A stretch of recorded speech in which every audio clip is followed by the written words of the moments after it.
Dear Cancer, a letter of appreciation. Dear Cancer, thank you for the last 19 years.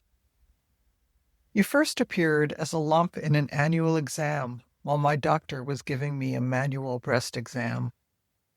She went back and felt the same spot 3 times. Then, with a gentle voice, told me I needed a biopsy. I don't recall anything else she said after that. The rushing in my head and body was too loud. I was 50 years old, our 2 youngest kids still at home. Eli was 14, Lizzy was 10. My life was rife with creation, parenting, and doing, writing books, teaching, leading retreats, running a business as a self-employed entrepreneur, keeping all the balls up in the air. That day, they fell to the floor. 10 days after my doctor first felt you, I walked into the Stanford Cancer Center for the first time. I remember my shock entering that huge building. A pianist playing classical music on a grand piano in the lobby welcomed me into a vast, new, unknown world dedicated to treating one disease and one disease only. Over the course of the next year, I survived biopsies, lymph node dissection, surgeries, radiation, and 6 months of chemo so strong that the nurses injecting it into my veins had to wear lead-lined smocks. I couldn't eat. I was bald. I lost 45 pounds.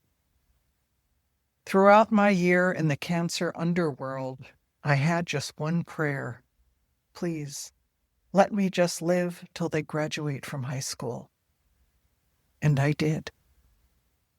In the 19 years since then, I watched our kids graduate from high school and later from college. I taught them to drive, took them to the bank to open their first checking accounts. I watched them dress for their proms, cheered on their first forays into the world. I celebrated and grieved their moves across the country and across the world. I watched them and their older brother find partners and marry. Karen and I had the pleasure of welcoming 3 grandchildren into the world, and now a 4th is on the way. During those 19 years, I taught in Bali, Scotland, Italy, Greece, Peru, and Vietnam.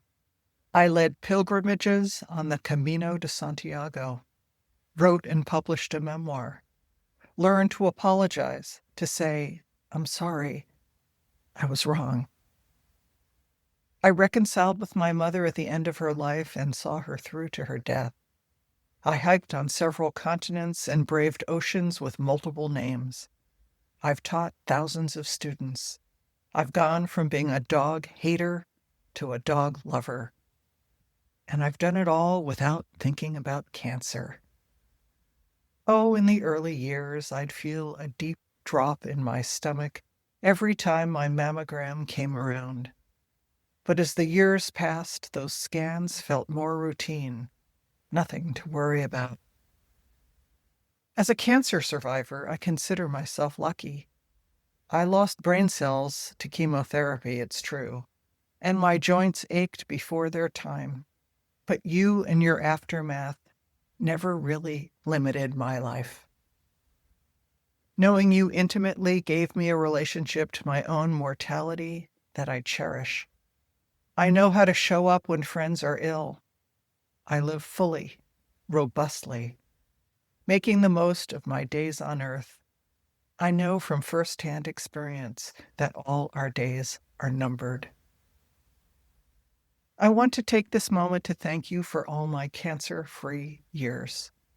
Thank you for the beauty I've experienced, the trails I've hiked, the travel I've savored, the students I've loved, great meals cooked and shared, wonderful books, spellbinding plays, ever-deepening friendships, a marriage that keeps growing. Thank you for the time to develop respectful, loving relationships with my adult children, their spouses, our grandchildren. Thank you for these years of strength, vitality, and health. Thank you for leaving me alone for so long. Last week, after a funky mammogram, when the ultrasound technician kept scanning my good left breast over and over, my body began tingling with the possibility that something could be wrong. Then the radiologist walked in and recommended a biopsy.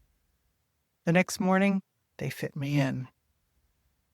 During a very long week waiting for my results, I assumed the best and kept myself busy, took myself to 2 movies, planned my upcoming retreat, went for walks, played cards, taught my classes, saw friends, spent time deep in the woods drinking in the chlorophyll. It was a long wait. 2 days ago, when I came home from my motion theater class to a text message from my doctor asking me to call her at home, I knew she is never available for phone calls. I carried the phone into the living room, sat on our old purple couch, and dialed her number.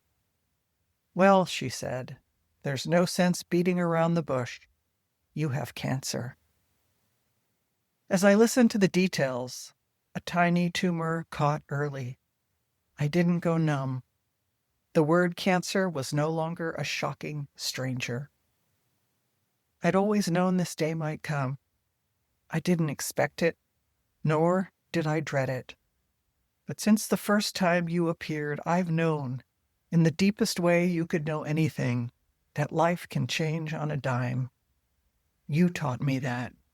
One day you're on one path, and the next day you're on another.